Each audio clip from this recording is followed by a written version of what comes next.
Tour announcement starts now. Hello, everyone. It is me, Sam, and I am going on tour this summer. I'm doing my hour of incredible stand-up comedy, and I would love, love, love to see you there. So I will be in San Francisco, Portland, Seattle, Chicago, DC, Boston, Philly, and maybe a couple more. But if you are in any of those places, please, please, please get tickets. I would love to see you all there. And I'm really, really excited because I love touring now. So see you there. Okay, enjoy the app. Bye. Podcast starts now. Wow. If you can believe it, summer is just around the corner. And some would argue it's here, depending on how you view time.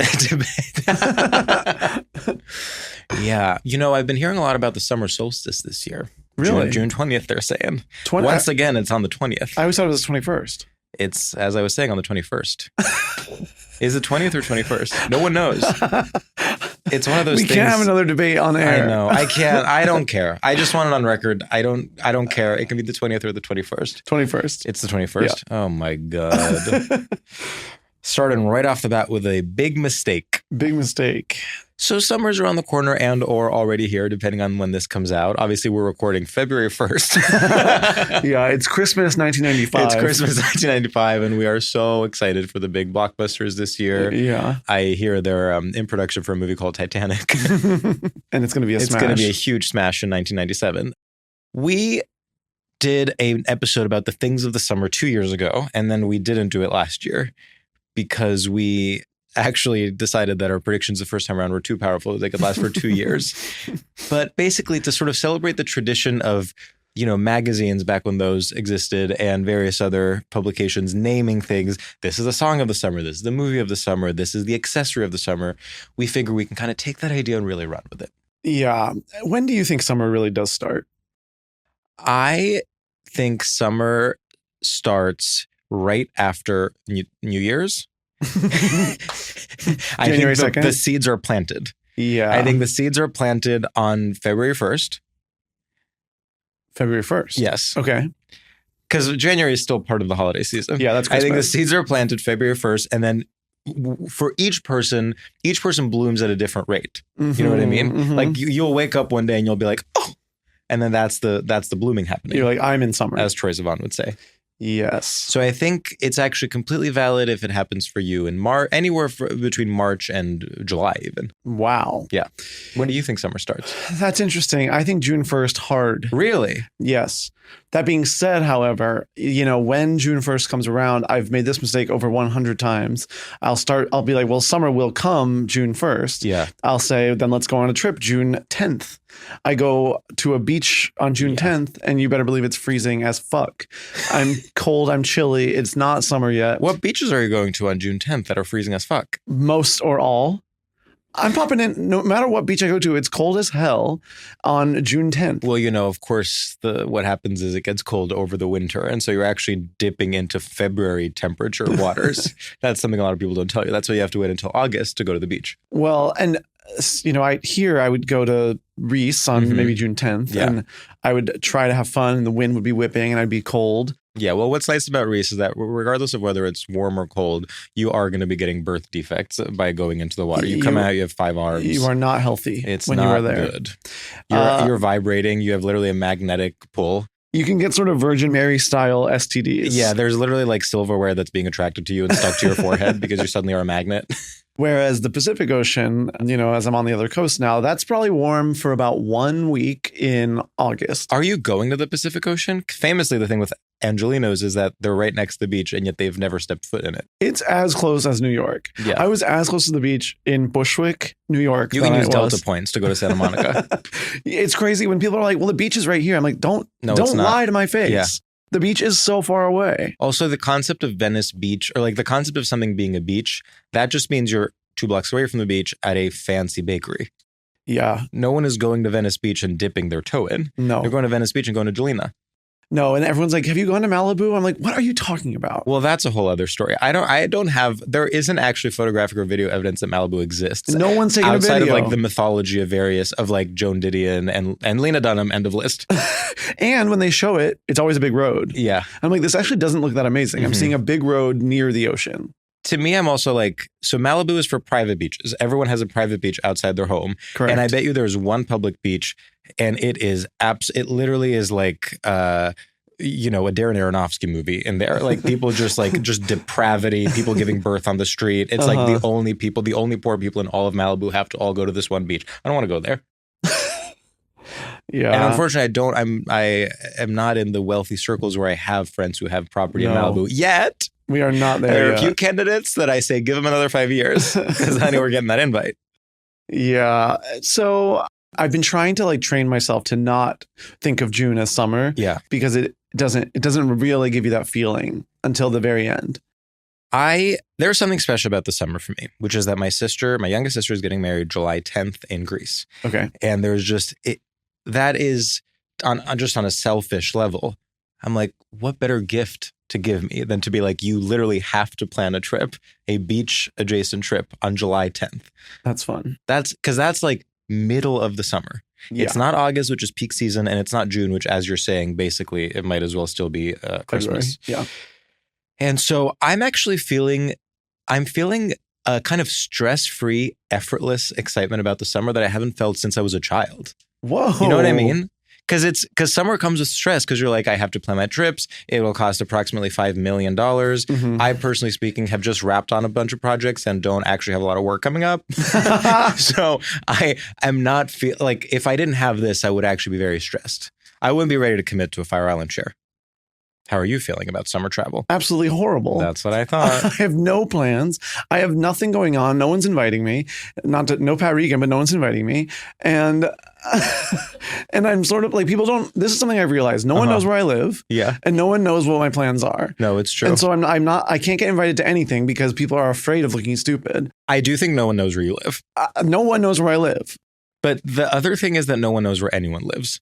And actually, one of the biggest compliments you can get in New York, I've, by the way, never not lived in New York for the past almost 10 years, but occasionally someone will be like, oh, you're back. And I'm like, that's right. Keep thinking that I'm always on the go. Instagram. That's good for me. Yeah. Yeah, of course I'm back. Haven't left in 6 months. No one knows where I live. And I don't have any West Coast trips. I have my systems here. I think you're going to Palm Springs. I think your Palm Springs group chat that I'm not a part of and I feel okay about is popping off. That's and I true. think that trip is being planned and I think you're going to go there and you're going to have a really good time.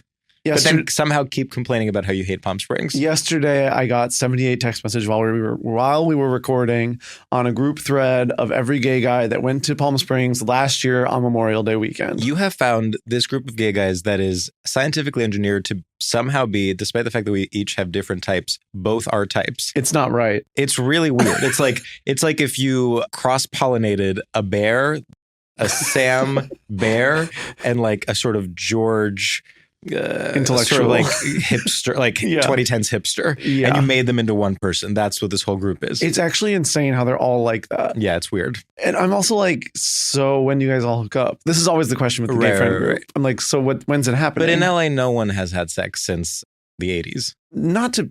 They were saying, God, I wish Reagan was back in office. So I could do it again. I've been here, and I know this is broken record, Sam, but the horniness of this city is it's crazy. I would say it's the sexual harassment is in the air.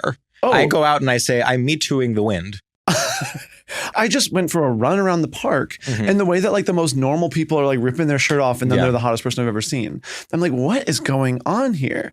And there's this section, people are looking at you. People are making eyes. It's weird. Everyone's ready to cheat. No, it's sick. It's disgusting. I love this fucking town. So let's kick it off. I think let's go easy. We each have various ideas for foods of the summer. Okay. And these are pretty like straightforward. I would say these are not high concept. No, you start. I'm thinking no matter what your main dish is, I think as a side, braised greens with a little fresh lemon for brightness. What do you think? A little freshly squeezed lemon for brightness. People love to do that. Yeah. People love to say for brightness. Okay, we were thinking what the word of the summer is, and you do have a better idea. But to me, I'm like, bright is one of those words that now has been stretched in every way, in food, in color, in mood, where I'm like, we almost need to ban it. I'll say. It's kind of like the word aesthetic. Yeah, we need to get rid of it. It's like, you're telling me this Albarino has also a little bit of brightness? Oh, Color me shocked. It's like how my 8th grade English teacher was like, weird how. Yeah. Like if you're going to call something weird, let's say why it's weird. Yeah, bright how. Bright how. Do you like a braised green with some freshly squeezed lemon for brightness? Yeah. It tastes incredible and summery, and then we actually didn't realize that we were sort of making a meal. I want to put a qualifier on mine. Okay. So my food of the summer is fish. Wow. Fish for summer. Groundbreaking.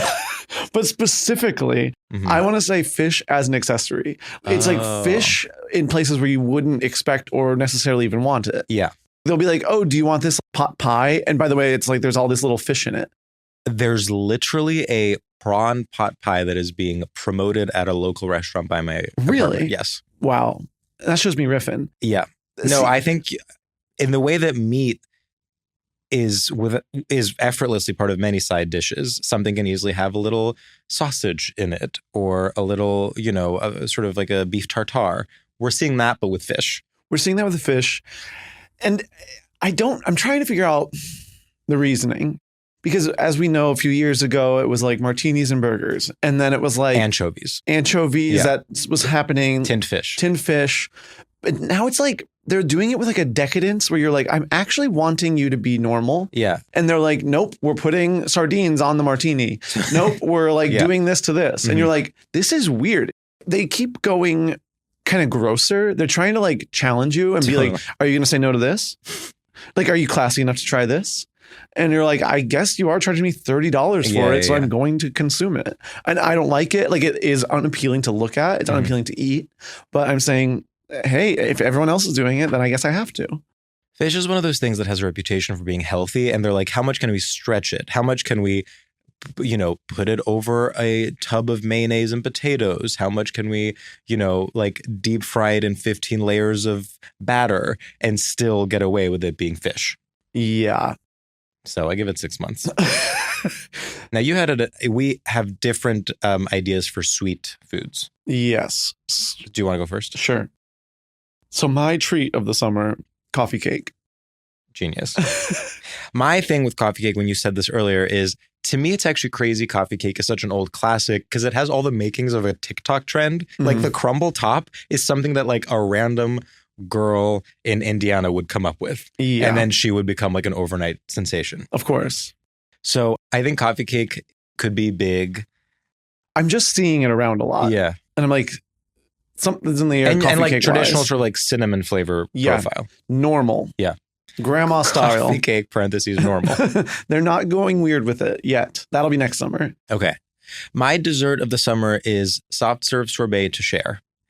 And this is unfortunately, I don't like the reasoning behind this because I don't support kind of compulsory Ozempic culture.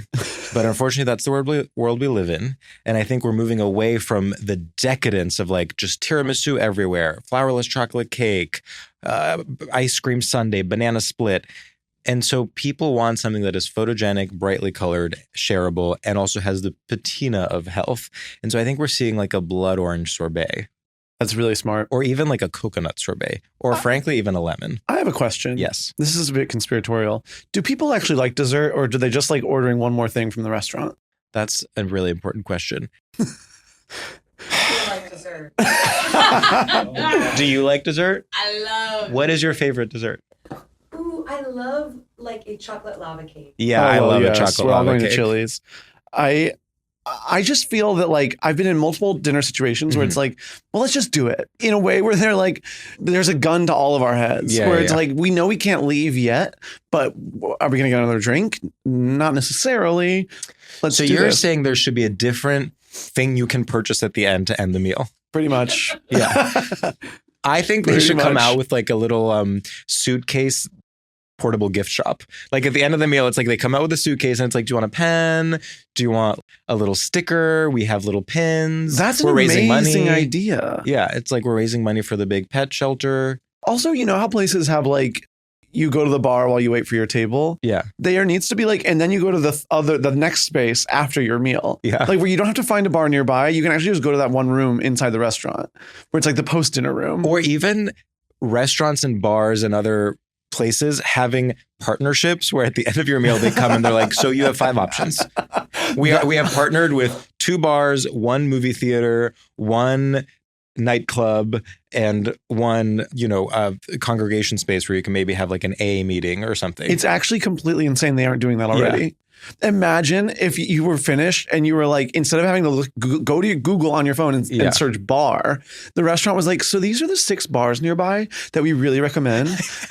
I actually feel like this is very like, this is sort of like millennial childishness where I'm like, the meal ends and you're let go and there's no safety net. Someone should be there. There should be literally like a halfway house for after the meal ends. Like, you're telling me this entire time you've been taking care of me. The waiter treats you like a child. They come here, they're like, do you know how the menu works? It's like, yes, I can read. They're treating me like a child the whole time. Then the dinner ends and suddenly I'm on my own. I don't think it's childish. I think it's genius. I think, they're trying to create a vibe and this would really help. They'd be like, if you want to continue like this feeling, go here. It's also like, you know how many nights are ruined when you walk out and you look at your phone for bar and then no one can agree and you're like, here, I know a bar, let's go. And then you get there and 2 people are like, this is my worst case scenario for a bar. There should be a shuttle. There should be a shuttle that takes you to a bar. There should be a moving sidewalk that takes you to the bar. There should be people whose job it is to carry you. It's 1-to-1. There's an underclass. I'm not in it. There's an underclass in their job. They're paid by the state. They carry you from one restaurant to a bar. That's a really good idea. Just for summer. Yeah. People who commit tax fraud. Zoran, make it happen. Oh, yeah. People who commit tax fraud. Actually, that's a really good idea. There should be more humiliation of white collar criminals. Mm-hmm. Oh, okay. Get this. So you're a billionaire and they're like, okay. I'm listening. They're like, you have 2 options. You can keep your billions, but you have to pay a lot of taxes. Or you can skip the taxes, but you have to like take a 1-night shift of carrying people from the restaurant to the bar. I love this.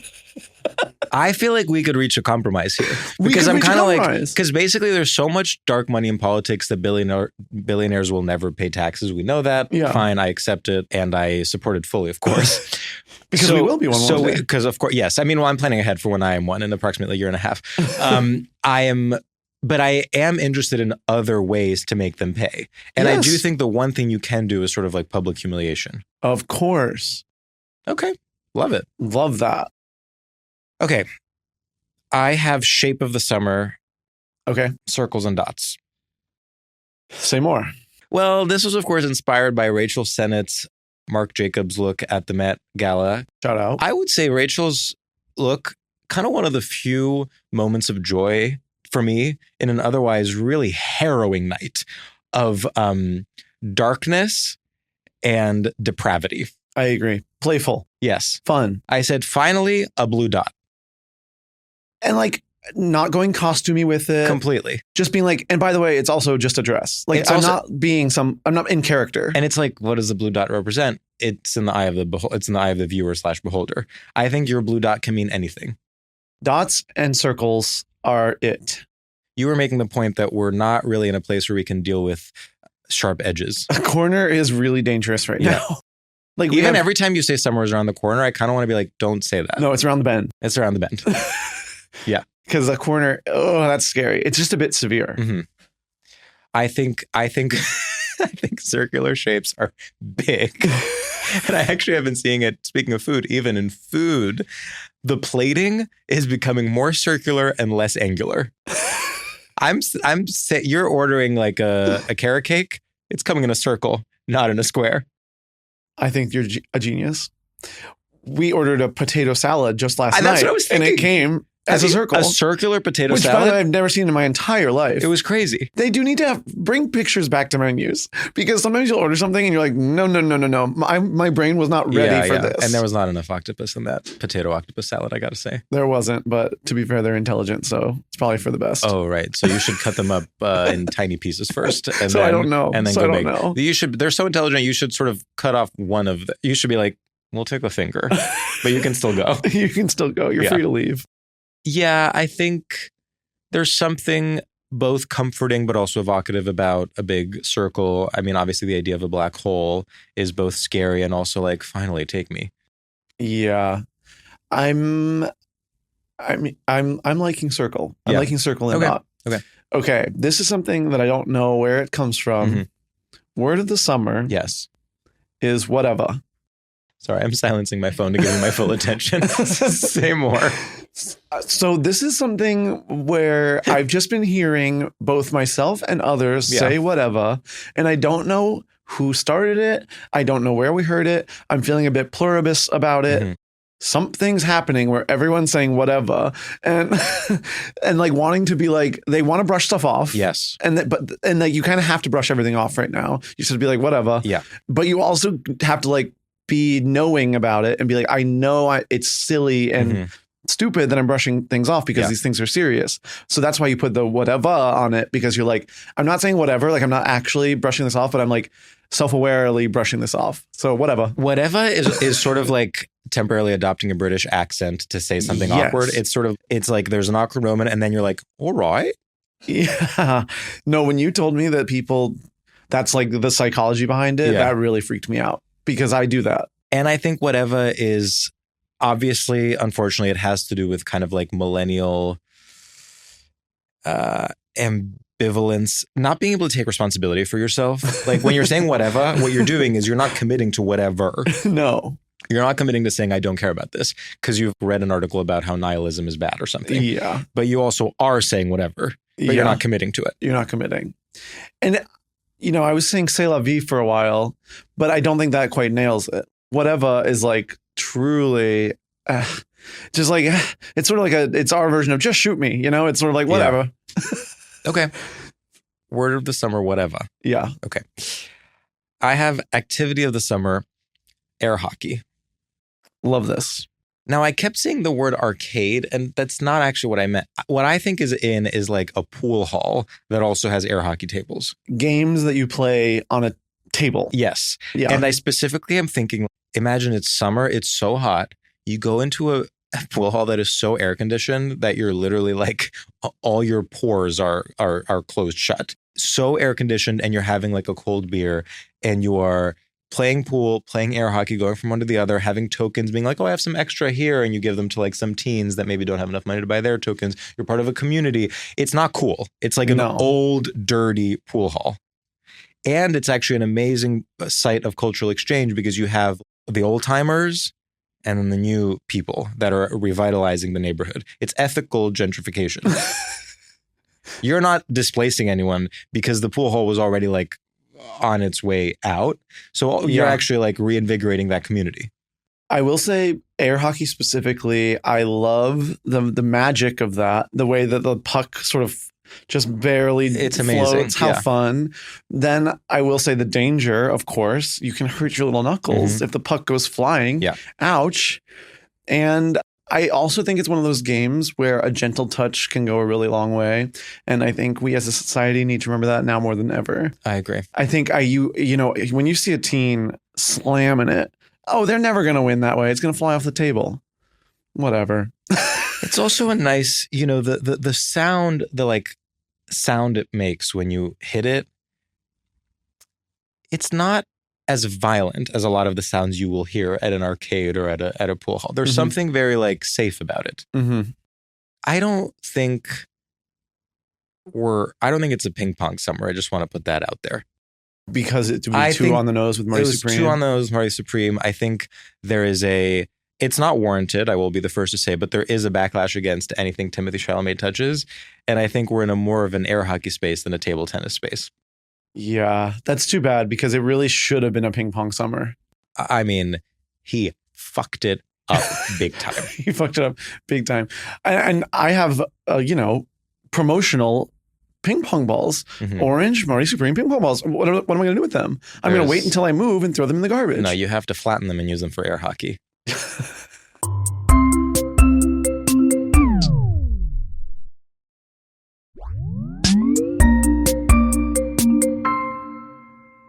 Okay. Store of the summer. Oh. Get this. The store of the summer, CVS. Huge. Because, when we did this 2 years ago... It was the Gap. It was the Gap. Because Zach Posen had just taken over and everyone on the streets in New York City was saying, did you know the Gap is good again? They're doing wide-legged chinos. They're doing kind of denim that is better than you would think. Everything is called 90s fit. Everything was 90s fit for a moment. But this year, it's all about being like, well, I already have everything I need. You know what I really need? Sunscreen. Yeah. I'm on the way to the thing and I didn't bring sunscreen. No, it's actually also about kind of accepting the culture of everything being locked in CVS. like it's sort of like, this is the new normal. We tried to fight it for like 7 years. Both of us have complained about it a lot. It's insane that everything is locked. It's insane that you literally cannot buy deodorant in this country. But it's sort of like, okay, this is what we have. This is our world. Like, it's just like you have to bank another 10 minutes at the CVS. It's sort of like putting your name down at a restaurant and then like doing a walk. You go there, you press the button, you do like a walk around the block, and then you come back. Maybe then you can get your Zicam. It's also just nice to sort of build that anger. You know, you push the button, you wait, no one comes. You push the button, you wait, no one comes. No one's working there ever. I don't know why they do it that way. It's reveling in the friction. It's almost honestly like anti-AI. It's like, it is so not easy that you're sort of like, good, this is real humanity here. Yeah. It's like I'm pressing a button and it does nothing. I wonder if in our lifetime we will be freed from this. Yeah. Like, will there be someone who like a Zoran type who's like, my thing is just like fixing stuff that is really annoying. And somebody's like, for example, CVS. Well, here's the thing. Unfortunately, the opposite is going to happen, which is that the way all that's going to be fixed is that our eyes are going to be scanned when we go to buy something. They're creating and then a we're going to be so that's the profiled based on our demographics. Our retinas. Yeah. No, it's going to be a real ID, but for getting Zicam. Damn. I think that it's all about having your survival kit. Saying, I have a little zip. What is wrong with me? I'm like leaking water. Hold on. It's all about having your little Ziploc bag with all CVS branded things. And it's like, I have my zinc, I have my travel sunscreen, I have my medicinal lip balm. And then you're on TikTok and you're doing like a little you're walking through all your choices. And you're rolling up to the party with the CVS bag. Yeah. And you're like not embarrassed at all of that. You're like, I brought sunscreen. Yeah. And everyone's like, yay. Yeah. And it's like about, you're also buying some sort of protein bar that's not one of the artisanal ones. Like you're buying like a Think bar. You're buying like travel mouthwash for no reason. Yeah. It's just there. Travel size is also big. It's like you're going to the beach with everything travel size. Well, everyone's like not to bring up the corner again, but everyone knows death is around the corner. Mm-hmm. And they're like, well, I'm not going to like buy a big mouthwash because what if I'm not here in 1 month? Yeah. What if I literally have what left if I die? This earth? Yeah.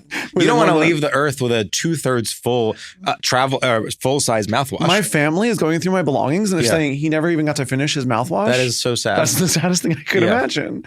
So get the travel size.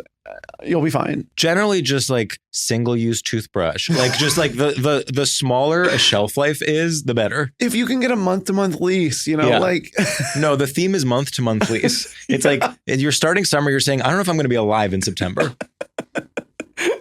Yeah, I think that's really good. Okay.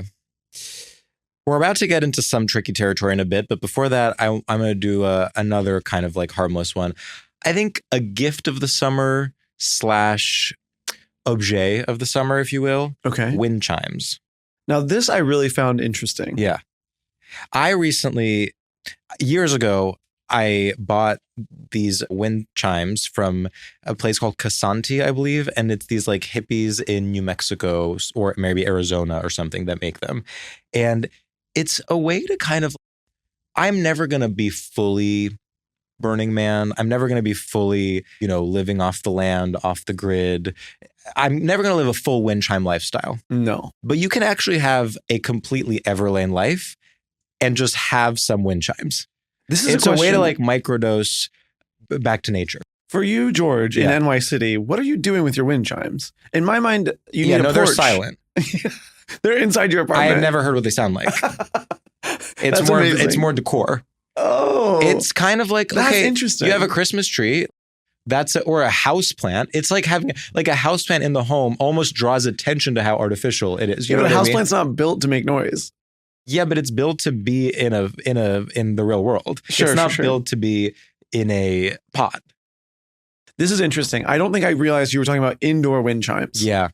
Now that's even more groundbreaking. No, it's indoor. Than I could have ever imagined. What you could do though, you could put it by a window, and then when you open the window, wind comes in. Yeah, your AC unit falls right out. You could put it like in front of your AC unit to sort of like it's sort of like urban brutalism. It's like, look, nice. My wind chime is in front of my AC unit. What does that tell you about our modern world? Yeah, call PS1. Yeah. That's really good. But I'm just thinking like, because guess what? Ceramics have been out for a while. Like everyone has so many mugs, they don't know what to do with them. No, it's true. I think also artisanal like flower pots, there's too many. Mm-hmm. We need a new thing to be handmade. I think a wind chime is really fun. All I've ever wanted is a wind chime on a front porch when a storm is rolling in. Yeah. And I get to look out and be like, uh-oh, the storm's coming. I also wonder if this could lead us into a comeback of the beaded curtain. It's not there. We're not there yet. We're not close. I just want to be clear. Do not hit purchase yet. No, we are not Because we there. could very much go in the opposite I direction. actually think we are in such an opposite point that we could almost figure out exactly when it will come back. Yeah, no, I'm thinking like spring 2028. And I look forward to it. Yeah. Okay. I think it's a hammock summer. You think it's a hammock summer? Yeah. I could see hammock summer. Is this because of Survivor? Or? No, but Between two trees in the park, you know. Wow. well, the thing with all our summer predictions is like it's just the things we all own. One of the ones that I had to delete was accessory of the summer having a 2-year-old that's not yours. It's like, that's because I was with my niece. Well, and of course I said yellow and you said why, and I was like, because I was wearing a yellow shirt. Yeah. And then I was like, we've already done butter yellow. Yeah, well, people are really complimenting I think me. hammock and wind chime, it's almost like deconstructed beaded curtain. Because you're doing the wind chimes on one hand and the hammock, no beads on the other. It's like you have all the materials to make a beaded curtain, but you dare not combine them. It's like air. Like we're really embracing like there's air. We're embracing wind. It's windy summer. It's windy summer, which actually goes into your idea for summer destination of the summer. Okay, get this. This is groundbreaking. Vacation of the summer. Are you guys ready? Because I think they're going to freak out. Vacation of the summer. No, it's not Palm Springs. No, it's not Fire Island. It's not even the Amalfi Coast. The vacation of the summer. We're going to Chicago. Yeah, the vacation destination of the summer is the city of Chicago. We're going to the Bean. Chicago, and we're getting a hotel that is, you know, sort of north, but near the water. Yeah. So that you can, during the day, you walk your ass to Lake Michigan, you go swimming, and then at night, you're near the gay neighborhood, and you go out and you have fun. You go out, you have fun. Maybe you catch a Steppenwolf production. Maybe you go see the Bean with your sister-in-law. You take a walk. I love this. Yeah. Chicago is one of the only fun cities in the world. And I think people underestimate it, which is maybe why it's fun. Well, also, I think people are terrified of its weather during the winter. So what better time to go than in the summer when it's oppressively hot? Yeah, don't go in the winter. But summer destination, I think people are going to be flocking to Chicago. Because we were thinking, I definitely think it's a city summer. And of course you start thinking, okay, do you mean Venice? No. Chicago. Chicago. It's perfect. And it's a celebration of American culture and heritage. Yeah, well, it's time to start. We need to. One time I heard Stephen Metcalf on Slate Culture Gap Fest talking about how there is a point to creating even a slightly fantastical narrative around America because we need to have something to believe in. Totally. And I agree with that. And I'm like, let's start with Chicago. Let's look inward. Yeah. Chicago, the thing with Chicago is its motto should be, this is the best we can do. And I'm not, especially in the summer. Yeah, I'm not, and I'm saying that in both a positive and negative way. Yes. I was actually thinking about this because, as I told you, I recently rewatched the James L. Brooks film, As Good as It Gets. And I found that to be such an incredible title for what it portrays, because you can see it, as good as it gets can be the best thing ever. It's like you being like, this is as good as it gets, isn't it, folks? Mm-hmm. Or it can be you being like, is this as good as it gets? Right. And the movie engages with that. Well, I would hope so. And I feel like that is the motto of Chicago being, this is the best we can do, is both celebratory and kind of mournful. Yeah. I do think Chicago as a gay destination also doesn't get enough credit. Say more. I just think it has as many gay guys as P-Town, if not more. I think when you go there, you're sort of like, how are there this many gay guys? And how do none of them have jobs, but all of them have income? Have apartments. Yeah. 2-bedroom apartment. 2-bath. Yeah. With little balconies. No, if you are in Chicago and you own an apartment and it's 2-bed, 1-bath, people are like, do you have a GoFundMe? Yeah, they're worried about you. Wait, I want to look up the specific arcade I went to in Chicago that inspired me to say that Air hockey's in. Hold on. Have you ever been to Emporium Arcade Bar? No. Well, let's just say pack your bags and go to the Logan Square. Go to the Logan Square Location. Thank you. I will. Yeah. So basically, the destination of the summer is Emporium Arcade Bar in Logan Square. Chicago. Get yourself some coins. What are they called? Tokens. Get to that air hockey table and get blackout drunk on Miller High Lifes. God. A town where you're allowed to drink. Literally. And it's, in fact, you're not allowed to not drink. That's true. All right. So now we're getting into more political stuff. Yeah. The concept of the summer / idea of the summer / site of debate of the summer is the art world. Now, I have a theory here. Please explain your theory. I really like it. Yeah. So I think this could be really big. So basically, we are going to see what happened with fashion we're going to see, I'm going to take that again. We're going to see what happened with fashion happen with art. And so here's what happened with fashion. Yep. Fashion used to be a very niche interest. It was a very relatively small business compared to other businesses. And because of social media and because of The Devil Wears Prada and because of the democratization of sort of all cultural commentary, suddenly everyone and their mother knows who is taking over Chanel. Everyone and their mother knows what the theme of the Met Gala is and whether or not people are, doing it correctly. People are, someone is announced as like an ambassador for Fendi and everyone knows what that means. Yeah, ever since Richard took over for Loewe, exactly. The looks have been amazing. Right.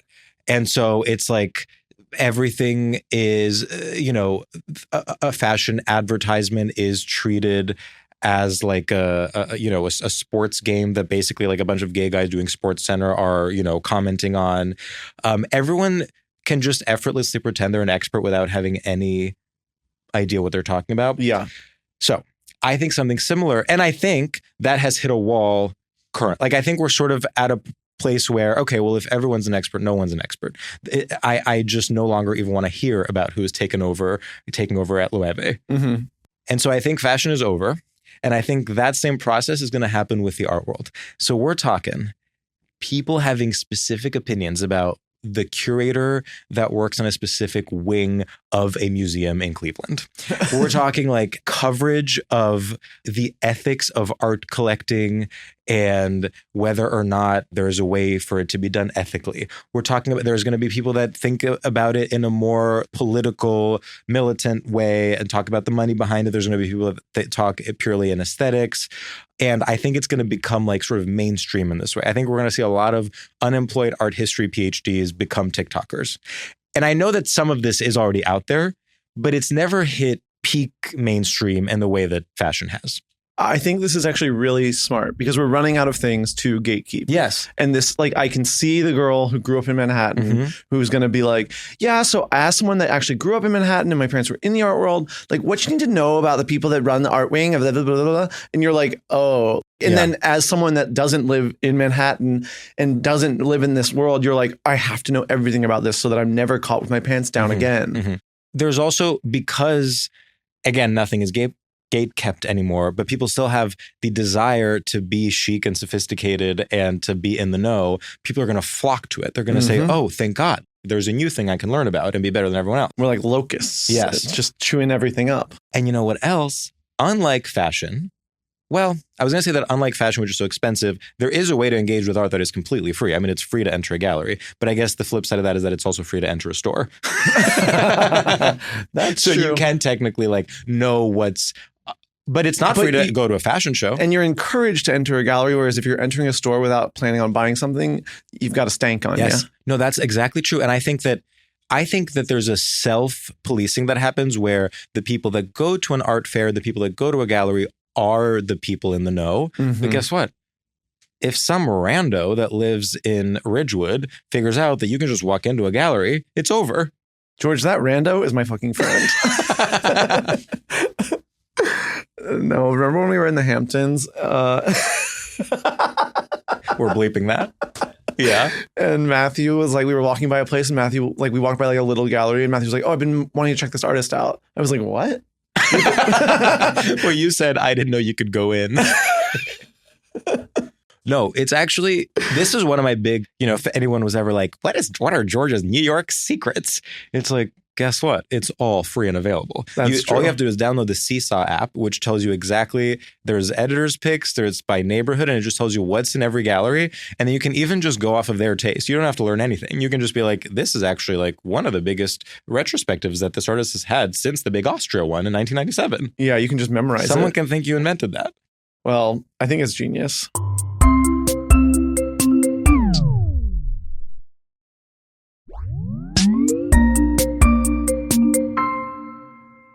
So this one, I have a really controversial one. Okay. Song of the summer. Yeah. So song of the summer is H&M music. I think this summer is going to be all about something you could hear at an H&M. So we're talking like Pink? No, Because that's CVS music. That's CVS music. We're talking H&M like, music is gay adjacent. okay. It's soft house music. Oh. It's basically it's Madonna's I Feel So Free. Okay. And I think we're going to be hearing a lot of it. Yeah. Because I think we're wanting to like be by a pool and almost like specifically at like Soho House. But you're wanting like it to feel dancey and fun, but also wanting no abrasiveness at all. Because you're like, I don't have time for that. So people are basically going to be finding stock music that sounds. It's adjacent to reality show music. It's like the music they play during Love Island. And I even like mostly, of course, this is inspired by I Feel So Free explicitly, but I was like, this is gonna hit. Mm-hmm. And I'm gonna want more. And so then it's gonna like inspire so much sort of like. Are you feeling like hyper clean StereoLab? I'm not even sure, but hold on. Let me look at. Now I have to look. Wait, can you hear StereoLab? Because I can play it for you. Oh, play it for me. Because you know this song. All right, hold on.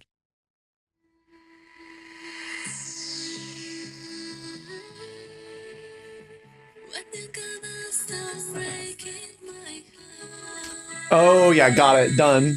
Exactly. This is the song of the summer. Okay, that also Dua Lipa's Radical Optimism. Yes. I think people didn't like because it was H&M music. Totally. And I think because it was featured in the opening scene of Devil Wears Prada 2, Uh-huh. I think people are ready to reassess it. I think Well, I do think Devil Wears Prada soundtrack is all H&M music. yeah. Interesting. So I think H&M music is going to be huge. I almost think... Oh, and of course, Yeah. I can turn a dance floor into a runway. Right. So the soundtrack of Devil Wears Prada 2. Right, but I just forgot about that song. Yeah. That was a key element of the argument that I forgot because I was And thinking only even- about Madonna, and then I was like, right, runway. But even, obviously, the Madonna song Vogue is not H&M music, but the opening of it is that kind of like inoffensive, like, okay, let's everyone loosen up. Yeah. Because while watching Devil Wears Prada and actually hearing Runway in the context of the film, I said, hey, this is working for me. No, it definitely works in the context of the And film I said- and nowhere else. But I said, it's going on the playlist. Well, there's sort of a straight line. It's a continuum between CVS, H&M music, arcade bar in Chicago. Like we're basically like, okay, so what's in is middle brow. What's in is like, leave your taste at the door because it's time to have some fun.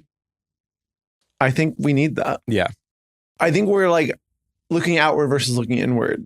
And what are we doing? This is going inward. Oh, this okay. is like, why am I trying so hard? Totally. Like, how about I be grateful for what I have? Yeah. It's like, stop running. Let's have a fun night in. Mhm. Just you and me. Feeling of the summer, gratitude. Literally. Okay, so now we're getting into what sorts of conversations are going to be happening. Mm-hmm. So we have a few candidates for redemption / reclamation of the summer. One of them is the Wayans brothers. Yes. So the new Scary Movie is coming out. Mm-hmm. Something that has been brewing in the culture for years now is the question of, were they unfairly treated by the critical consensus during their heyday in the 2000s? Is White Chicks actually a masterpiece? Like, Is Scary Movie actually really amazing? is Scary Movie actually amazing? And also, like, frankly, as all of those were happening, all the equivalent, comedies from white people that were just as stupid and just as silly were, celebrated. Mhm. While theirs, it was like, oh, white chick is in poor taste. It's like, why? You think Blades of Glory is good? But the reason why it's going to be a conversation is, of course, the new Scary Movie. Is it going to be good? Well, so this is what's complicated. Yeah. The conversation is overdue and they were unfairly maligned, but what if the new movie is actually bad? That could make it so complicated. That makes things so complicated. And what's interesting is that the exact same thing is happening with Madonna. Well, no, that's not true, because Madonna at her peak was fully respected. It's not like, yeah. but I think that she's definitely, people are eager for her to have this big comeback. And I think people want it. Mm-hmm. But what if the album is bad? And now there's tension. And now there's tension. And we're having a conversation. And then there's a third person that's in competition for redemption / reclamation. And it is Kylie Minogue. So there's the Kylie Minogue documentary coming out on like Netflix or something. Yeah. And we're not talking about just gay guys reclaiming. Gay guys have reclaimed her like many 100 million over. times. Yeah. Basically, every time a gay guy wakes up, they're saying, today I'm reclaiming Kylie Minogue. Yeah, and it's like, we know. Put your name on the list. There's a line out the block. What we're saying is we think that there will be like 22-year-olds on TikTok being like, so there's this singer named Kylie Minogue. Yeah. She was actually really big in 1982. But now she's real. Like, what I realized is she actually makes amazing music. Yeah. And I think that will be happening a lot. And there will be like, sort of like in the same way that Running Up That Hill had a moment. I think Can't Get You Out of My Head, because I saw it in the trailer for some movie. Mm-hmm. We'll never know which one. Yeah. We'll never know which one. Coming out this summer. And I was like, oh, people are about to like people that weren't around for this the first time are about to be around for it now. Did you, in the trailer for the Kylie doc, the song that's used is actually All the Lovers, which I thought was an interesting choice. That's fun. And it's a great song that was successful, but I think is still doesn't have the classic status that it maybe deserves. I could see that having a big comeback. Mm-hmm. Maybe that's what's used in like the opening or the closing credits. There's a lot of stuff with Kylie. There's the, her persevering during all her health issues. There's her suing Kylie Jenner because of the name Kylie. Right. And now at her concerts, she sells merch that makes a little joke about that. Oh. It's like the real Kylie. At the real Kylie. Or it's like the only Kylie or something like that. Yeah. Because Kylie Jenner got sued because she was just calling herself Kylie. Mm-hmm. And Kylie Minogue was like, no, I'm Kylie. To have the confidence as Kylie Jenner to be like, I'm going to own Kylie. I'm sorry. Do we not live in a democracy? Yeah. Username taken. Jesus Christ. And guess what? It worked too. It worked. Okay. Finally, some justice in this country. So now, you have. I have one more. Okay. I mean, we have extras, of course. We have extra because we want to do fake debate of the summer. Oh, okay. Okay. Well, and this real one, debate of the summer. This one is it's kind of related to our Palm Springs conversation from before. Sexual deviation of the summer, friend group orgy. Okay. So you're sort of saying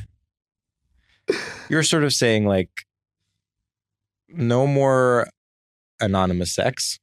It's done. Close friends only. I think you've realized, what are you really going to find in anonymous sex? Mm-hmm. Now it's sort of like, well, we're friends, but we met like 2 years ago. Yes. So like we can kind of mess it up. Mm-hmm. We don't have to be so precious with our friendship. We're not coworkers. We're not best of friends. We have been friends for 2 years. Would you say it's not acquaintances though? It is friends. Is it someone you've had like a one-on-one drink with, or it's someone that has always been on the outskirts of the friend group and you're sort of looking around bored being like, I guess like we could go with him. I think what's going to happen is you're going to be at cocktails at someone's house. And then so all of a sudden you're like, wait, why is everyone making out? Mm-hmm. And maybe like 2 people knew that would happen, but then you didn't. Okay. And you're like, I guess friends can hook up now. Do you feel like this is something that will happen exclusively within the LGBTQ plus community? Or are we thinking the return of key parties among suburban couples with 2 or 3 children? I could see this being a larger trend. Okay. I could see this be due to that film that Seth Rogen's in that I forget the name of. The Invite. The Invite. Written and directed by Olivia Wilde. Interesting you didn't center her when bringing it up. Well, I only didn't center her because I get her confused with Olivia Munn. And one more. Olivia. Who's the other Olivia? It's not Olivia. It's like a look thing. Oh, Margot Robbie? No. It's like Who's it's just like I know whenever I'm thinking of one, I'm thinking of the other. Who's in So- Oppenheimer? Emily Blunt? Really? I get them confused. You have weird face blindness with women. That was not one of the listed people of the AI generated Google overview of lookalikes. You know, Becca, we have to have a conversation about your AI usage. Okay, tell Google that, like, when I Google something, why does it pop up? You have to do minus AI. Oh my God, you can do that? Yeah. Okay, well, see, I'm. Wait, but I actually want to know, what does AI say, who does AI say looks like Olivia Wilde? Odette, Annabelle. Don't know Megan her. Fox, No. Taylor Cole. Incorrect. Tyler. Nope. Jennifer Carpenter. No. See, that's why AI is never going to actually take over. That's true. So the people. So who's Olivia Wilde? Olivia Wilde wrote and directed this movie? Yes. Olivia Munn is the other one, and Olivia then Munn is married to John Mulaney. and who's the third one that I think of? Emily Blunt from Devil Wears Prada. Yeah, I could almost see Emily Blunt and Olivia Munn, but to me, Olivia Wilde is a different kind. I need to like literally look at two pictures side by side because I'm only thinking of Emily Blunt. Yeah. One moment. Olivia Wilde, I'm trying to think what you would have seen with Olivia Wilde. You never watched The OC. I did watch the OC. She's the bisexual that Misha Barton dates. She's kind of an iconic, like, foundational bisexual character in television. Huh. She also wrote and directed, or I don't know about wrote, but she, I think, wrote and directed Booksmart. I saw that one. She did. Did she write it? She I know def- She directed it. Maybe she did. And she also wrote and directed, again, maybe not wrote, Don't Worry, Darling, of course, with Harry Styles and Florence Right. Pugh. And then And she dated Harry was Styles. dating. She was in it. Okay. and was there's a dating. blonde photo of. I once saw her at Jolena, if you remember her from that. Okay. Open image and tab there. So it's isolated. Okay. Here. I don't know why this photo. Okay, there. I zoomed it in. That is the closest I felt like if I made Olivia Wilde blonde and this very old photo of Olivia Wilde, you can kind of see this. I'm sorry, isn't Olivia Wilde like the most beautiful woman you've ever seen? That's the one on the right? Yeah, you don't think so? They're identical. They are not identical. That's just two girls with different hair. Olivia Wilde is like someone. I'm like, there's something. It makes me. You know what I think it is? She's so kind of conventionally attractive that it transports me back to before I knew what my sexuality was. It's like being like 7 years old and just being told Julia Roberts, and you're like, Mhm, of mhm. course. Okay. I'm going to study this when I go home. So they look the same to you? I've never seen the girl on the left in my life. That's Emily Blunt. That's Devil Wears Prada. You're crazy. I actually did not know it was this bad for you. This is crazy. This is nuts. Because Olivia Wilde, I get not knowing because, Yeah. but like Emily Blunt has been a part of our lives now for decades. She's married to Jason Krasinski. John Krasinski. John Krasinski. Okay, And she was in A Quiet Place. And she's in A Quiet Place. Did you see Edge of Tomorrow? Uh-huh. Yeah, Emily Blunt's. She's that one? I feel like she's Yeah. quite famous. Yeah, she was really Oh, famous. I just equate her with Olivia Wilde. But also Oppenheimer, which you love, she didn't shake the hand. Emily Blunt. And she was drunk. I could have sworn it was Olivia You Wilde. thought that was Olivia Wilde? I Her cannot chins tell are them so apart. different. Like, look how long her chin is. It's so square. They just look like before and after shots. Well, that's a conversation we can't get into right this second. Anyway, I actually think I'm really glad you brought up the invite because I do think the invite is going to be like a big conversation starter in a way that I'm Yeah. like excited for. Yeah. And I think another conversation that's going to happen with the invite is people are going to, this is another kind of dark horse for redemption / reclamation, even though this is someone who does not need a redemption, but people are going to be like, did you know Penelope Cruz is good at comedy? And then all these various gay guys that, you know, love Almodovar films are going to be like, actually, she started in comedies. Yeah. And then Yeah. that's going to be like a big That's gonna kind be a of like big circular thing. conversation. Oh my God. It sucks that whenever you bring up what's going to be a conversation, all I can do is see the TikTok of someone Yeah. like being so condescending about yeah, it. yeah, totally. And I'm like, no, I know. Whatever. I think Penelope Cruz has always wanted secretly to be a comedian. Do you remember she was in Zoolander 2, but then it sort of didn't do super well? Mm-hmm. I think she wants that. Like, she's chasing the high. She wants the big comedic role. I think she's going to get it. I think she's going to get it. Okay. You have a big concept All right. to drop. So basically, you know how there's always these fake debates we have to kind of like go through the motions of having. A recent one was, Should Timothée Chalamet be murdered on the street because he said that ballet is a dying art form or whatever? Should Charlie XCX be drawn and quartered because she said the dance floor is dead? Yes. I'm trying to think of other non-celeb ones. Oh, here's one. Is it, just an obvious one from recently, like, is it ethical to go to the Met Gala even though Jeff Bezos is the one donating the money? Like, just like these things, it's like, imagine a world where I won that debate one way or the other. Guess what? It's the same world. Nothing's going to change. Right. It's like, why are we talking about these things? Right. So this is sort of I have various candidates. I'm going to pull them up for fake debate of the summer. So one is, of course, is Hassan Piker bad? This is something that's like been happening for a while, but I think more and more normal people are learning who he is. Well, also as we, get into midterms, yes, I think that's going to be huge. Yeah, it's going to be an amazing way that various really, really annoying people on, dare I say, both sides are going to miss the point. Yeah, yeah. And it's going to be just this constant, like, is it okay that he has an expensive watch but voted for Bernie Sanders? Right. Is it okay that he like takes steroids?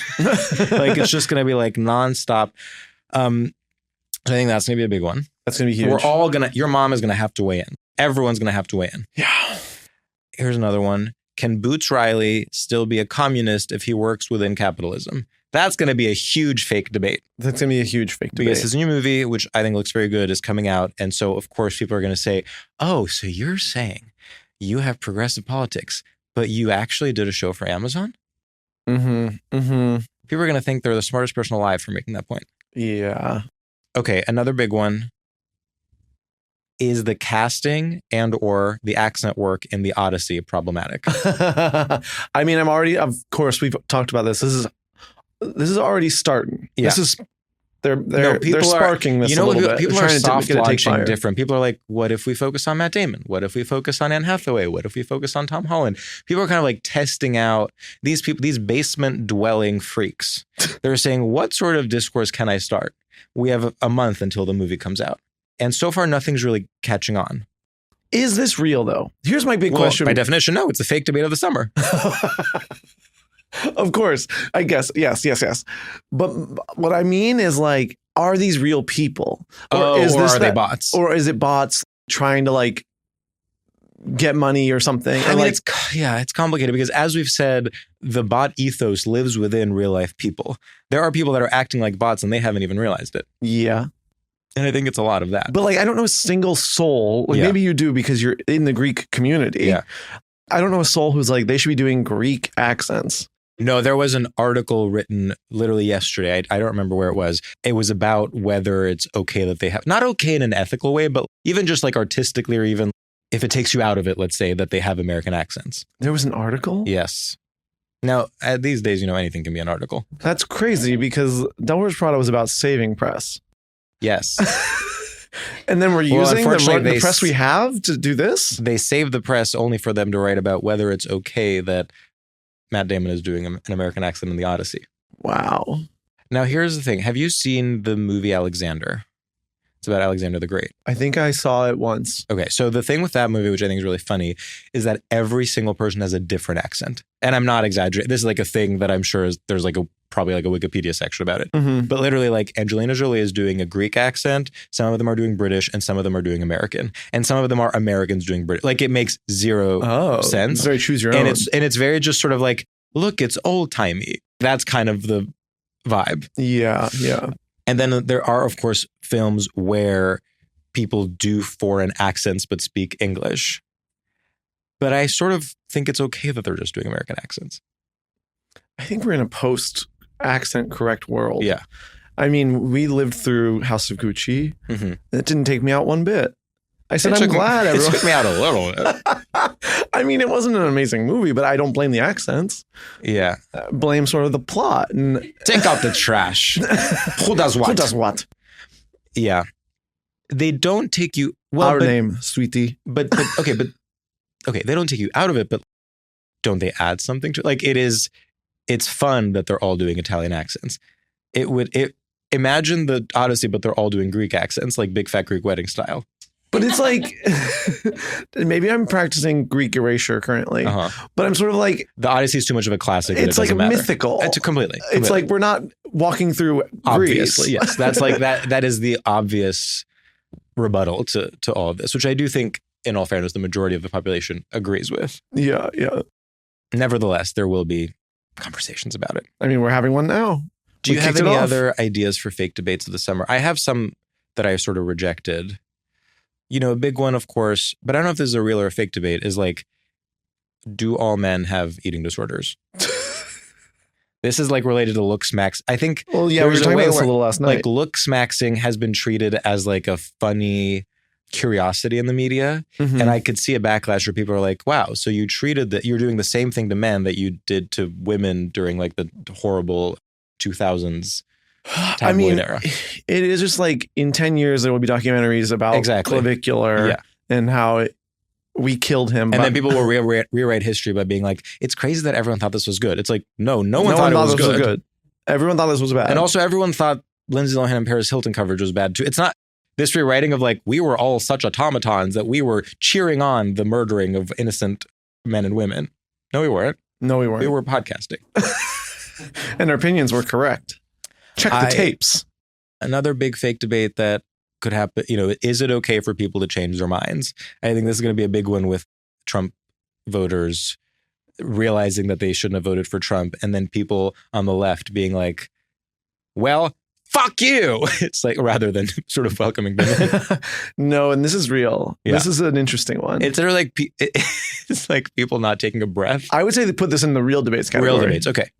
It's obviously we should have the like mental strength to be like, oh, you see It's the a error real in your debate. You're ways right. come. Yeah. But it's like, but I can't do that. I'm pissed. Another real debate of the summer is Ivy woke Gen Z Lena Dunham. I think Pros and cons. you're right in that it's a fake debate. Oh, it's a fake debate. I said it was a real one. You think it's fake? I think it's a fake debate because it's like, what do you mean? Right. Like, what does that even mean?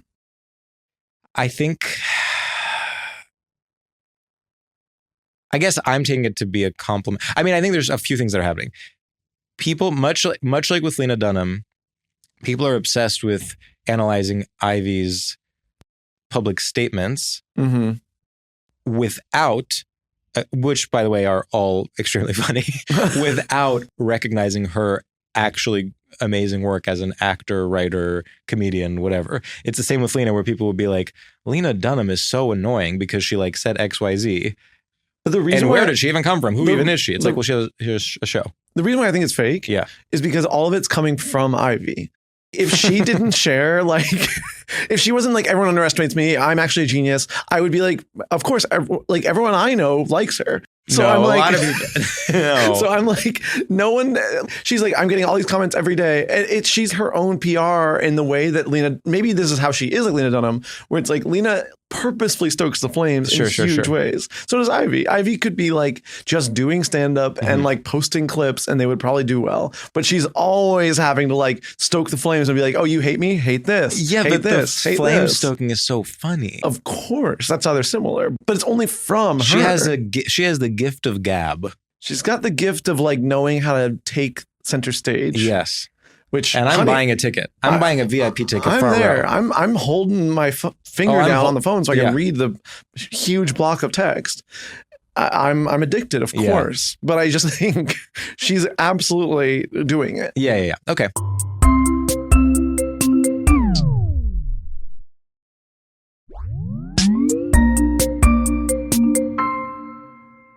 And then the other real debate of the summer is have the Obamas flopped post-presidency? This is interesting. Because this is something that's been brewing for a while. Can you imagine? If you're president, you were Yeah. like, okay, that was hard. Yeah. And then you're like, I'm just going to fucking vibe and start a production company. Yeah. And then all these wars start breaking out and you're like, oh my God, can I just make podcasts? Totally. How Like- could you have seen it coming? That's so messed up. It's tough. And now everyone's like, you should speak on this. And they're like, I don't do that anymore. What do you not understand? Yeah. When they go low, we produce a docuseries. You had your shot. Yeah. I did my time. Now I'm Now I'm Hollywood. Let me have some fun. It's complicated, but I do think it is, without expressing an opinion on it, I do think it is a real debate. And I Of sort of think course. it's been bubbling for a while, and people on both sides want to express their opinions. Yeah. So that's all I'll say about that. They're just like me for real. The Obamas? Yeah. It's like, I can you think guys they're- stop having like political unrest so that I can just podcast? Kind of, yeah. No, it's tough. I don't want to comment on that. Just stop that. I'm actually just shocked there hasn't been more backlash. Although at this point, you know, in a post-Blake Lively, Justin Baldoni world, I basically don't think anything is real when I look at online conversation. I mean, you heard me. The whole Odyssey thing, I'm like bots. Yeah. Basically, anything I see on Twitter, I think is bots. Mhm. And they're sort of testing to see what's like hitting well. Mhm. And then if it hits well, then they'll boost it. We're all part of an experiment, Of course. and someone has to pull the plug. Everyone go out there and bomb. Don't bomb. Sorry. What do you want them to bomb? Oh, data centers. Data Yeah, you could do centers? that. Well, you have to first make sure that everyone has left. Send a bomb Pull threat. the fire alarm. Yeah. We're ethically. We're doing this ethically. Ethically. This isn't. We're hurting buildings. Yeah. We're not going Boots Riley mode. No. Well, Well, I wish we were. I wish we were too. Well, we got there. You know, we went from braised greens to domestic terrorism. I will say In 1 hour. It's actually amazing that we were able to come up with these amazing thoughts of things of the summer because it is in fact cloudy and rainy outside. It is. I know. And thank you for saying it. And all day I was like, damn, cloudy and rainy, that's tough. Yeah, But we sat in a Starbucks on 55th. that's right. I got a jalapeno chicken turnover that was approximately 1 square inch. And I had an amazing, you guessed it, Coffee cake. And even the Starbucks one was good. It was to die for. I've never had anything like it. So, boycott Starbucks unless you're on 55th Street. Can I ask you something? Uh-huh. It's like, where do all the pastries go? You're walking around. You're walking around any major city. Okay. Every bakery chock full of pastries no one is ordering. Have you ever seen a pastry vitrine that isn't completely full? Maybe you're getting 2 people getting a croissant each day. Are all of those thrown out? My local coffee shop, which is, of course, the coffee shop near the Pod Hotel, Mhm. they actually do run out of pastries quite Really? early. Yes. If you want a croissant, you better get there before 10 a.m. Okay, I stand corrected. And in fact, I'm saying, can you stock a couple more of these? Because it would be nice to have a To croissant. maybe have a croissant. And the only thing left by 11 a.m. Mm. is like a chocolate chip cookie. And it's too early for that. To go into a coffee shop and be like, I'll have a chocolate chip cookie. It's like, you need to check yourself into rehab. You're actually crazy. No, that's true. Oh, well, Pastries are given to the baristas. Pastries are given to the barista. Well, yes. 3 of my roommates, and they get a bunch of pastries because Yeah. they'll go stale. thank you. No, that's true. And the same thing happens with bread. I mean, the baguettes alone. I mean, my thing in LA is I go to donut places at like 7 p.m. Uh-huh. Is that your thing in LA? That is so LA. So my thing in LA is I go to donut places at 7 p.m. and you will buy a donut and then they'll give you like 4 free ones because they're like, we are going to throw these out. Right. But okay, so my point stands. It's like we're literally giving them away for free. It's true. You kind of got to be a holdout. I've just always never understood. I realize we need to end, but I've just always never understood the financials of baking pastries. Do you know how much effort it takes to make a croissant? I've seen videos. It's sort of not worth it at the end of the day. I mean, to be fair, especially when I'm in NY City, Yeah. I'm like, what are the economics of anything? Well, that's a whole other story. How can you afford to have a laundry place? I know. It's true. I got laundry scammed while I was here. Everyone is operating at a deficit. It's You crazy. got laundry scammed? How did you manage that?